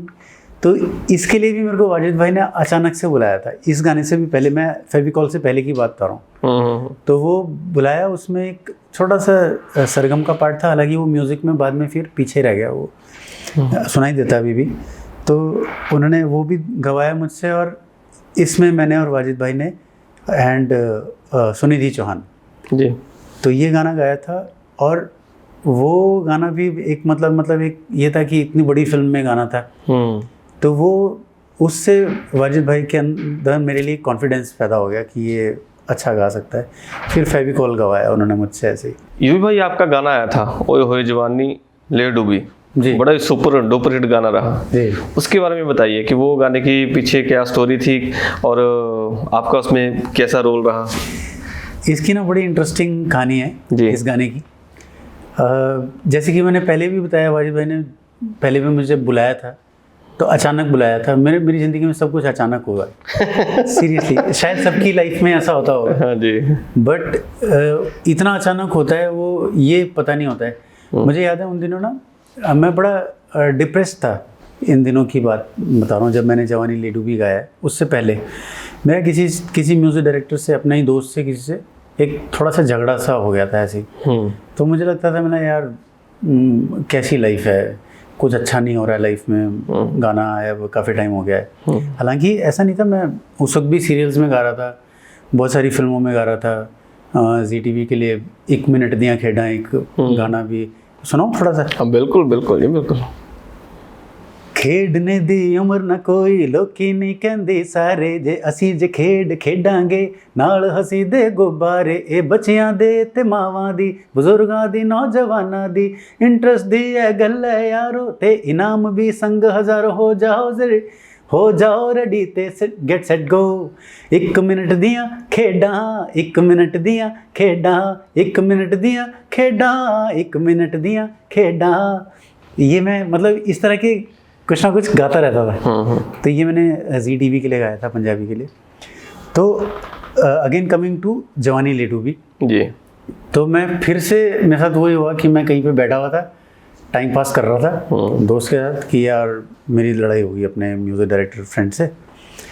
तो पता नहीं उस दिन मैंने उसको बोला, उस फ्रेंड से, मतलब लड़ाई में मैंने बोला कि मैं ना इस गलतफहमी में मत रहना कि मुझे आपके गाने की ज़रूरत है। मैं जिस दिन भी चाहूँगा उस दिन किसी भी बड़ी फिल्म में गाना गा सकता हूँ। पता नहीं क्यों मेरे मुंह से ये बात निकली, और शायद भगवान ने सुन ली। और मेरे को वाजिद भाई का कॉल आया कि यूवी ज़रा 1 मिनट इस स्टूडियो में पहुँच जाओ, गीत स्टूडियो है वहाँ पे। तो मैं गया, तो वाजिद भाई का गला ख़राब था। तो उन्होंने मुझे बोला कि यूवी ये ना उस फिल्म की क्या कूल हैं हम पार्ट 3 का रिकॉर्डिंग चल रही थी। Music direction again Sajid Wajid का था। एक गाना रिकॉर्ड हो चुका था ऑलरेडी। तो ये गाने की डबिंग थी और वाजिद भाई का गला ख़राब था। तो उन्होंने मेरे को बोला कि तब तक ना मैं ऐड करना चाह रहा हूँ कि तब तक मैं असिस्टेंटशिप छोड़ चुका था। अच्छा। मतलब मैं फुल फ्लेजेड अपना गाना ही गा रहा था, लेकिन उनके साथ रिलेशन इतने अच्छे थे कि मतलब वो असिस्टेंट नहीं होके भी मैं असिस्टेंट था उनका, मतलब एक बॉन्ड बन जाता है। बॉन्ड था। हाँ जी। तो उन्होंने बोला कि यार मेरा गला ख़राब है, तो गाना गवा देगा क्या? मैंने हाँ भैया गवा दूंगा। तो कनिका कपूर वाला पार्ट ऑलरेडी डब हो चुका था जी। लड़की वाला पार्ट, लड़के का पार्ट बाकी था। तो एक सिंगर था, कोई नाम नहीं लूँगा, दिल्ली के सिंगर था और अच्छे सिंगर थे। तो उसको गवाना था। तो मतलब आपसे पहले उन्होंने गाना गाना था ये? हाँ, तो क्योंकि तब मेरे को बाद में पता लगा कि इस गाने को ऑलरेडी 4 लोग गा चुके हैं। हाँ, ओके, तो तो इंटरेस्टिंग है बात। हाँ, वो तीसरा आदमी था गाने वाला। अच्छा। तो मैंने जैसे ही वो गाना सिखाया ना उसको, और जब मैंने वो ट्रैक सुना तो मेरे मुंह से निकला, मैंने यार हिट गाना है। और मुझे याद है मैंने वहाँ पे अबानी जी रिकॉर्डिस्ट थे, अबानी ताती दा बोलते हैं हम उनको। तो मैंने उनको बोला, मैंने ताती दा, मैंने यार सुपर हिट गाना है। बोलते हैं हाँ सुपर हिट गाना है। मैंने दादा काश मेरे को गाना मिल जाए तो मेरा लाइफ ही बन जाए। तो उन्होंने हंस के कहा, बोलते वो तो ठीक है, लेकिन अभी तू गवाने के लिए बैठा है, गाना गवा और चलता बन। बोलते तो मजाक करते थे ऐसे। मैंने हाँ दादा, मैंने ये गाना मेरे टेस्ट का है, मैं गा सकता हूँ। बोलते वो तो गा ही सकता है, लेकिन तू नहीं गा रहा है। तो मजाक में ऐसे। तो मैंने वो याद है उनको वो गाना गवाया, और लड़के ने बहुत ही अच्छा गाया था, बहुत अच्छा गाया। और गाना गाया, वाजिद भाई वहीं पे लेटे हुए थे साथ में, मेरे को याद है। तो उन्होंने मेरे को थैंक यू बोला, थैंक यू बेटा, अच्छा किया तूने गवा दिया यार, मेरा गला बड़ा ख़राब था। तो वो गाना वाजिद भाई ने भी गाया था पहले, तो मैं इसलिए ऐड कर रहा हूँ। लेकिन उसमें ऑलरेडी एक गाना वाजिद भाई 2 गाने गा चुके थे, उसमें 4 ही गाने थे। तो 2 गाने वाजिद भाई की वॉइस में ही डब हुए थे जी। तो ये मेरी किस्मत थी कि तीसरा गाना उनको डिफरेंट वॉइस में चाहिए था। तो वाजिद भाई खुद भी चाहते थे कि मैं नहीं गाऊँ, बोलते यार हर गाना मैं नहीं गाना चाहता। और चौथा गाना जो था वो फीमेल का गाना था जी। ये डुएट था। तो मैं घर चला गया उस दिन, और मुझे याद है रात के करीब 12:30 बजे मुझे कॉल आया वाजिद भाई के मैनेजर का कि यो भाई आप कल सुबह क्या कर रहे हो? मैंने कुछ नहीं, मैंने बोलो। मुझे वाजिद भाई ने बोला है ठीक 10:30 बजे स्टूडियो पहुंचना है। तो मैंने बोला ठीक है, मतलब इट वाज नॉर्मल कॉल। मुझे लगा वाजिद भाई खुद भी कॉल कर देते तो भी चला जाता मैं तो लेकिन इतना मतलब पर्टिकुलरली कहा था कि पहुंचना ही पहुंचना है, तो मुझे लगा कोई इम्पोर्टेंट काम होगा। मैं गया तो वाजिद भाई वहाँ नहीं थे। और उन्होंने, मैं थोड़ी देर वेट किया और दादीदा भी पहुंच गए थे। तो फिर उन्होंने बोला कि यार एक बार वाजिद से, वो क्योंकि वो लोग फ्रेंड्स थे रिकॉर्डिस्ट एंड, बोले अरे तू वाजिद भाई को फ़ोन कर ले, वो कब आएंगे। तो मैंने उनको कॉल किया तो वाजिद भाई बोलते यार तेरे को गाना याद है ना वो जवानी ले डूबी? मैंने हाँ भैया। बोलते मैंने वो तो कल गा दिया था, मैंने उस लड़के ने गाया। बोलते नहीं उनको ना वो पसंद नहीं आया प्रोड्यूसर्स को पूरी। तो बोलते मैं चाहता हूँ कि तेरे को गाना आता है तो उसको अच्छी तरह से गा, गिव योर बेस्ट, और मैं चाहता हूँ कि मैं तेरी आवाज़ में प्रेजेंट करूँ, आगे तेरी किस्मत है। लेकिन प्रेजेंटेशन ऐसा गाना कि पास हो जाए। मैंने भैया कोशिश करूँगा। और वो मतलब मेरे लिए एकदम सरप्राइज़ था कि यार ऐसा गाना है। अच्छा, सबसे बड़ी बात जो डिफ़िकल्टी ये थी कि अच्छा गाना क्या है। मुझे ये नहीं समझ आ रहा था कि अच्छा गाना क्या है, क्योंकि जिसने गाया था ऑलरेडी, जो मैंने सुना था, उसने अच्छा गाया था। और ये कोई क्लासिकल गाना नहीं है, कोई ऐसा भी नहीं है कि और अच्छा क्या करूं इसमें। जी जी। वो एक बड़ी टेक्निकल चीज़ थी जो मेरे दिमाग में समझ नहीं आ रहा था मुझे कि क्या करूं। मैंने भगवान का नाम लिया, मैंने वाहिगुरु जी जो करना है आप आपके हाथ में। और मैंने वाजिद भाई ने बोला कि मैं नहीं आऊँगा, तेरे को गाना याद है तू गा दे, मैं प्रेजेंट कर दूँगा। अच्छा। तो वो आए भी नहीं। तो ये भी अच्छा ही हुआ खैर। तो वो प्रेशर नहीं रहता फिर आपका। हाँ बिल्कुल बिल्कुल, प्रेशर से मुक्त रहते हो आप। तो मैंने उनको बोला, मतलब भैया आप मेरे को कितना भी टाइम देना, 2 घंटे 2.5 घंटे, मतलब रोकना मत प्लीज़। तो मैंने गाना शुरू किया और 20 मिनट में गाना कंप्लीट हो गया हारमोनीज़ के साथ। और जैसे भी गाना था उसमें एक एटीट्यूड जो मेरे को लगा कि ऐसा एटीट्यूड होना चाहिए, मैंने वो दिया। तो मैंने तातीदा को बोला, मैंने दादा मैंने और गवा लो। मैंने यार अभी 20 ही मिनट हुए हैं। बोलते नहीं तूने अच्छा गा दिया, क्या प्रॉब्लम है गाने में। तो उन्होंने मेरे को गाने नहीं दिया 20 मिनट के बाद। और मैं बड़ा ऐसे ही मतलब ना मन में सोचते सोचते पता नहीं क्या होगा। एंड दूसरे दिन मेरे को वाजिद भाई ने फिर बुलाया कि स्टूडियो आना है। मैं चला गया। तो जैसे ही मैंने स्टूडियो में एंटर किया तो वो खड़े होके ना तालियां बजा रहे हैं। अच्छा। बोलते तेरे लिए सरप्राइज है, बोलते तेरा गाना पास हो गया। अरे वाह। अच्छा। तो वो एक सरप्राइज के साथ ये गाना आया। और देखो ये कई बार मुंह से निकली हुई बातें सच होती है, सुन के समझ आ जाता है सिंगर्स को कि ये गाना हिट होने वाला है कि नहीं। बिल्कुल। और मुझे पता था ये गाना सुपर हिट होगा। वो रिकॉर्ड किया, मैं इतना खुश हुआ, वाजिद भाई का थैंक यू किया, गले लगा। और फिर मैं वहाँ से निकला और मेरे दोस्त लोग मिले, मैंने यार एक गाना गा के आया हूँ, मैंने वो सुपर हिट होने वाला है। और उसके बाद वो आगे तो दैट हिस्ट्री। बिल्कुल। मैं याद है मुझे, मैं दिल्ली में था, मेरा शो था दिल्ली में, और ये गाना रिलीज़ हुआ। सबसे पहले ये गाना रिलीज़ हुआ इस फिल्म का।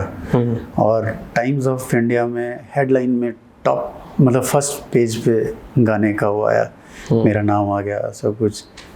और वो जो एक फीलिंग थी ना उस वक्त, मतलब I was almost in to tears. और मतलब मैं जब वहाँ पे कैब में जा रहा हूँ और ऑन किया, रेडियो मिर्ची पे मेरा गाना बज रहा है, कोई और स्टेशन पे जा रहा हूँ तो मेरा गाना बज रहा है, वाह। टीवी चैनल ऑन कर रहा हूँ तो दिन में कम से कम 40 बार मेरा गाना बज रहा है। तो ये जो इस फीलिंग के लिए, मतलब हर आर्टिस्ट के लिए ये सपना होता है। तो वो मतलब, और मेरे को पता था मैंने ये हिट तो है गाना, पर मतलब हर थोड़ी थोड़ी देर बाद हर चैनल पे मेरा ये गाना चल रहा है। तो वो एक बड़ी अच्छी फीलिंग थी। और उसके बाद तो बहुत बड़ा हिट हुआ होगा। चलो फिर थोड़ा सा हो जाए भाई। ओए होए जवानी ले डूबी आए हाय, जवानी ले डूबी आए हाय, जवानी ले डूबी आए हाय, जवानी ले डूबी। जिसको देखूं उस पे ही जाती चिपक मेरी नज़र, कोई न्यू आइटम मिले तो साथ रहना है मगर, तेनू कौन मिल जाके ओए मखना, तेनू कौन मिल जाके ओए मखना, तेरे हुस्न का जायका है चखना। ओए होए आए हाय, ओए होए जवानी ले डूबी, आए हाय जवानी ले डूबी। तो ये गाना था।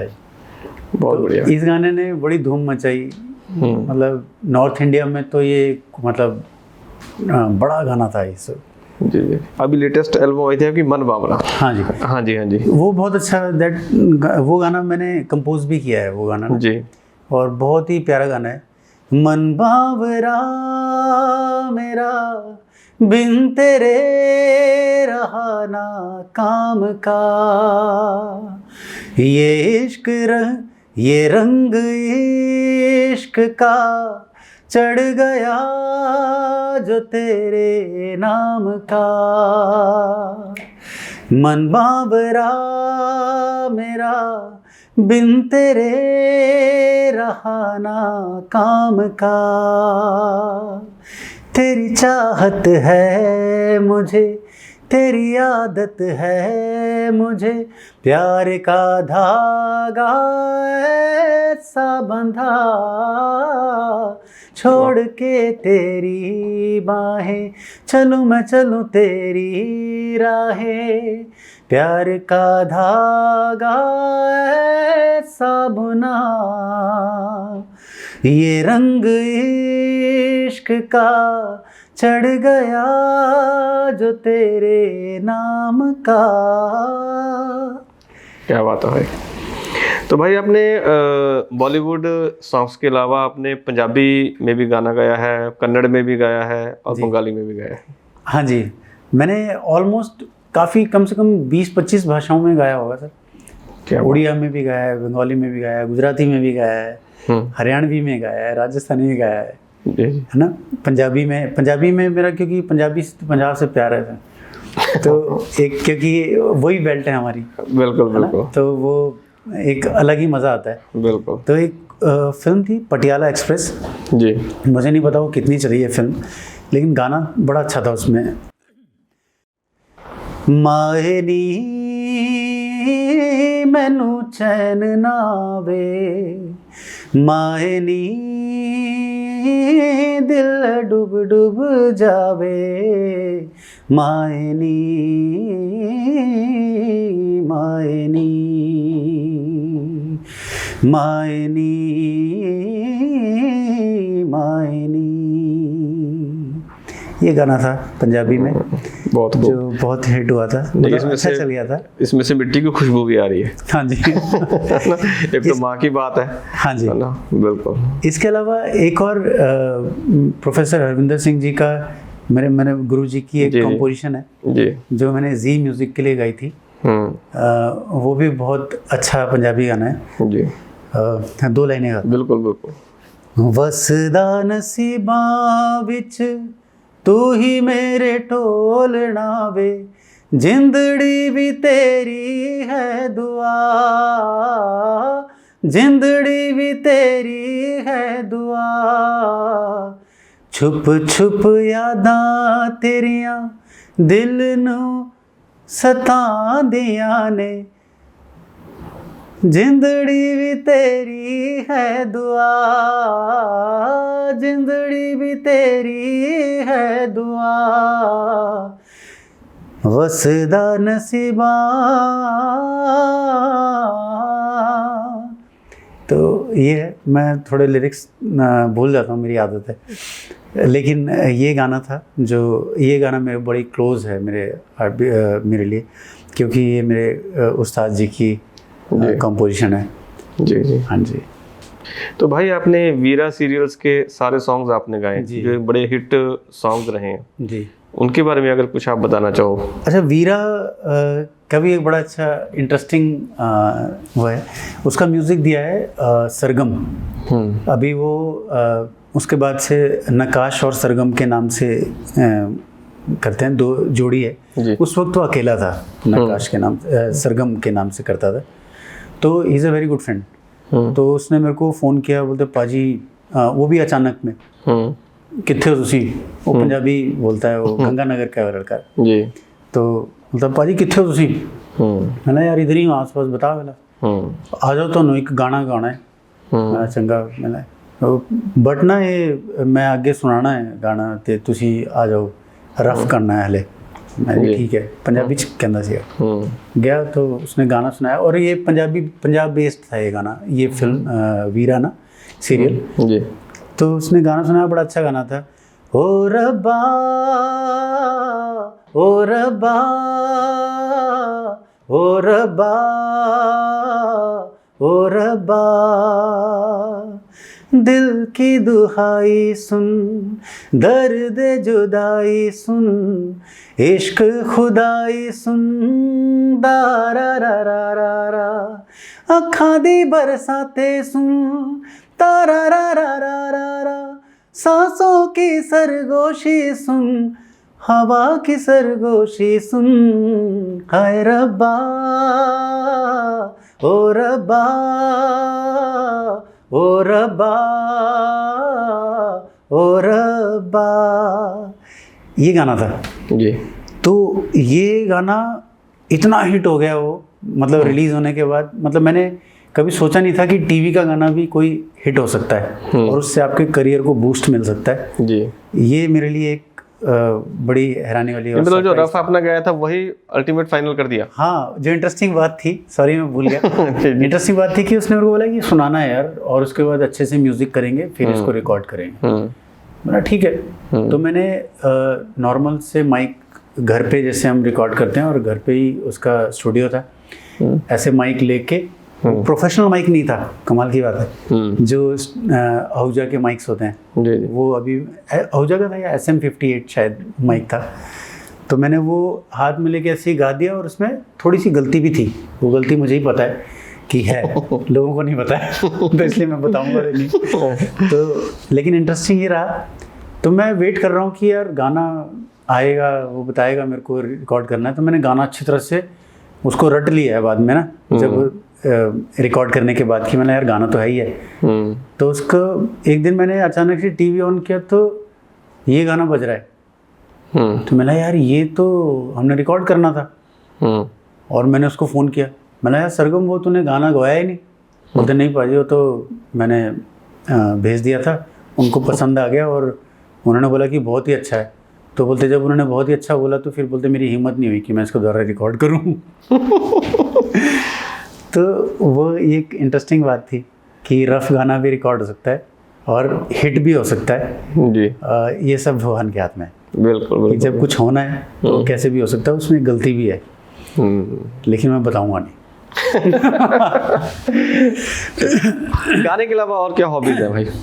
गाने के अलावा इंडिया में सबको क्रिकेट खेलने का शौक है, वो तो आपको पता ही है। अच्छा, उसके बिना वो तो हमारा नेशनल शौक है। क्रिकेट का बहुत शौक है मेरी। और गाने के अलावा मेरे को डांस का भी शौक है, लेकिन मैं गाता नहीं हूँ। नहीं, डांस का शौक है, लेकिन मैं कभी नाचता नहीं हूँ। लेकिन एक्चुअली मैं बड़ा थोड़ा सा शाई किस्म का हूँ, तो अगर मेरे को कोई बोलता है गाने के ऊपर डांस भी करो, तो वो मेरे से होता नहीं। लेकिन ज़रूरत के हिसाब से जब मैं शोज़ करता हूँ तो उसमें डांस भी करता हूँ। अब अच्छा करता हूँ बुरा करता हूँ मुझे पता नहीं, लेकिन कर लेता हूँ। नहीं, मैंने आज देख रहा था आपका परफॉर्मेंस, उसमें हम डांस बहुत अच्छा कर रहे थे। हाँ, और पंजाबी गाना होता तो आपको पता है उसमें डांस करना। वो शायद जलंधर का शो था। हाँ, जो मैंने देखा। एक मुंडा पंजाबी ओ जिदे नैन शराबी, ओ एक मुंडा पंजाबी जिदे नैन शराबी, उन्हों लव यू आख दी दिल ले गई कुड़ी। ये गाना था। जी जी। हाँ जी। तो आप खुद तो इतना अच्छा गाते ही हो, आपको किन किन का गाना बहुत अच्छा लगता है? देखिए, अगर मेरे को पुराने सिंगर्स में मैं देखूं तो सभी स्टालवर्ड्स हैं, इतने बड़े पिलर्स हैं जी। लेकिन मेरे को पर्सनली किशोर कुमार जी बहुत अच्छे लगते हैं। मतलब हो सकता है मेरी वॉइस भी उनके आसपास है, शायद वैसी उस जॉनरा की है। लेकिन रफ़ी साहब, किशोर कुमार और मुकेश जी, ये तीन लोग जो हैं मुझे बहुत पसंद हैं। रफ़ी साहब को भी मैं बहुत पसंद करता हूँ। उनकी जो अदायगी है वो कमाल ही है, वो मतलब कमाल की अदायगी है। और किशोर कुमार बिल्कुल ही डिफरेंट अदायगी उनकी।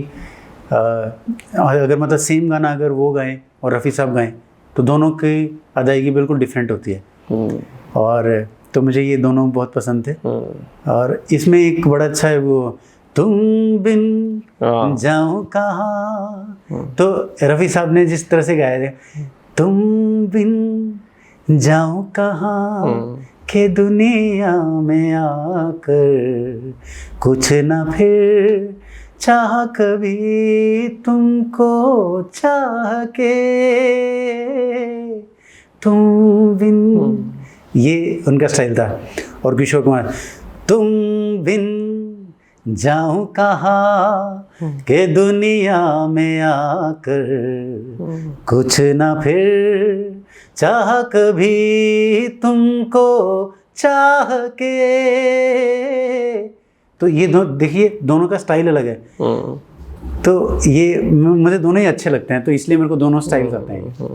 नहीं, इस गाने से मुझे भी याद आया कि मैं इसके पढ़ रहा था गाने के बारे में कि जब ये आर डी बर्मन रिकॉर्ड कर रहे थे तो ये रफ़ी साहब ने भी रिकॉर्ड किया और किशोरदा ने भी।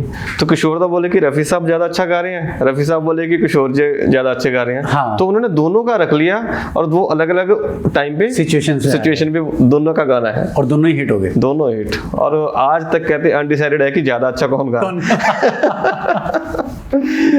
जी। तो पुराने गानों में मतलब मुझे ये दोनों बहुत पसंद थे। और नयों में जो अभी की जनरेशन में मेरे को अभी के जी रहे नहीं। जी जी। तो के वॉज माई फेवरेट उस वक्त। और इसके अलावा उदित नारायण, सोनू निगम और अभी के एकदम फ्रेश में अरिजीत। जी जी। तो ये लोग मुझे पसंद हैं। हालांकि अरिजीत के एक्चुअली मैं के बारे में भी बोलना चाहता हूँ, वो रहे नहीं हमारे बीच। जी जी। बहुत ही कमाल के सिंगर थे। और जो वेस्टर्न हम लोग बोलते हैं ना आजकल, वेस्टर्न गाना है वेस्टर्न, तो अगर एक्चुअली किसी ने शुरुआत की है ना हिंदी गानों में वेस्टर्नाइज कैसे करना है, तो वो के थे। और सबसे अच्छी बात थी कि उनकी वॉइस ना बड़ी नेचुरल डिफरेंट वॉइस थी, खुला गाते थे और उनका अपना एक स्टाइल था। उन्होंने वेस्टर्न स्टाइल दिया। अभी काफ़ी लोग कॉपी करते हैं लोगों को जी, लेकिन उसने एक शुरुआत की थी जी। तो इसलिए मुझे बहुत अच्छा। सोनू निगम जी कमाल है, उदित नारायण जी का इतना खुलापन जैसे वो गाते हैं और क्या फील है उनकी। और अरिजीत तो खैर अभी हार्ट थ्रॉब है ही है अभी की जनरेशन में, तो सभी को अच्छा लगते हैं। बिल्कुल। तो ये चार लोग मुझे जी जी जी जी।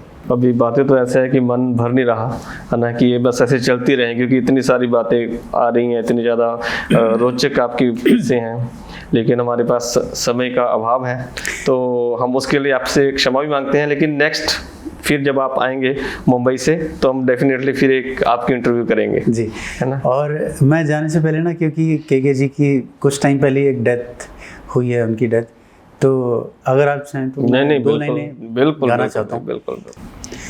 जो मेरा बड़ा फेवरेट गाना था, तो मेरी एक तरह से उनके लिए श्रद्धांजलि भी हो जाएगी। जी जी जी। जो ख्वाबों ख्यालों में सोचा नहीं था, तूने मुझे इतना प्यार दिया। मैं जब भी जहाँ भी कड़ी धूप में था, तेरी जुल्फ ने मुझ पे साया किया। हाँ तू है मेरी बातों में तू है, मेरे ख्वाबों में तू, यादों में तू, इरादों में तू है। हाँ तू है मेरी बातों में तू है, मेरे ख्वाबों में तू, यादों में तू, इरादों में तू है। हाँ इरादों में तू है। बहुत खूब भाई, बहुत खूब जी, थैंक यू। तो आपने हमारे लिए इतना टाइम निकाला, हालांकि आप थोड़े से टाइम के लिए आए हो, लेकिन उसमें से भी आपने हमारे लिए टाइम निकाला। हाँ, इतनी आपने अच्छी बातें हमारे साथ शेयर की हैं ना, जिसमें बहुत कुछ सीखने का भी था, और म्यूजिक की बातें बहुत हुई। अरविंदर भाजी, आप ना एक तो आप होस्ट बड़े अच्छे हो। थैंक यू भाई, आपने क्वेश्चंस इतने अच्छे चुन चुन के निकाले हैं कि इसलिए थोड़ा सा लंबा भी हो गया इंटरव्यू।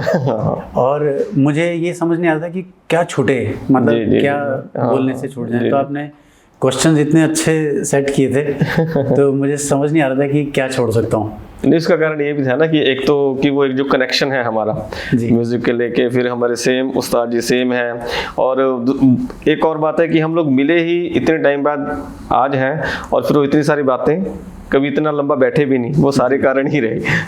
सर, मैं अरविंदर पाजी को बीच में काट के आप लोगों को एक बात सुनाना चाह रहा हूँ कि अब हम फिर पंजाब में आ चुके हैं, और जाने से पहले 2 लाइनें ना पंजाबी में ही बात करनी चाहिए। जी जी बिल्कुल, है ना, हमारे बड़े दर्शक शायद पंजाबी में बहुत सुनने वाले हैं। जी जी। तो मैं ਤੁਹਾਡਾ ਦਿਲ ਤੋਂ ਬਹੁਤ ਆਭਾਰੀ ਹਾਂ, ਬਹੁਤ, ਤੇ ਹੱਥ ਜੋੜ ਕੇ ਸਾਰਿਆਂ ਨੂੰ ਥੈਂਕ ਯੂ।